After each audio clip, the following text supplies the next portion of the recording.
আসসালামু আলাইকুম। আজকে আমি ট্যাংরা মাছ, একবার দেশি ট্যাংরা মাছ কী দিয়ে রান্না করতেছি একটু দেখবেন। আমি এটা দিয়েছি টমেটো, একটু আদা বাটা, আর এটা হচ্ছে পেঁয়াজ নিয়েছি 2টা, কাঁচামরিচ নিয়েছি নিম্নপক্ষে 30টা, লেবু পাতা নিয়েছি, হলুদ দিয়েছি, লবণ দিয়েছি, তেল আমি ঢেলে দিয়েছি। ঠিক আছে, এটা এখন আমি মাখা দেব। লেবু পাতা দিয়েছি এই কারণে, লেবু পাতাটা দিলে মাছেরটা মাছটার একটু ঘ্রাণ আসে, অনেক ভালো লাগে খাইতে। পরে লেবু পাতাটা আপনি চাইলে ফালাই দিতে পারবেন। সবাই কুচি কুচি করে দেয়, আমি একবারে আস্তে আস্তে দিয়েছি, কারণ আমি লেবু পাতাটা খাবো না, লেবু পাতাটা ফালাই দেবো রান্নার পরে। এই যে হয়ে গেল।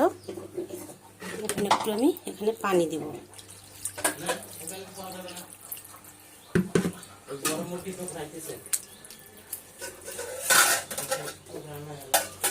এই যে এখন এটাকে জাল দিয়ে একবার শুকিয়ে কড়কড়া করে ভাজা করব। পানিটা শুকিয়ে গেলে একবার মশমশা হয়ে গেলে এটা নামা ফেলবো আমি। ভালো থাকবেন, সুস্থ থাকবেন, আবার দেখা হবে নতুন কোনো ভিডিওতে।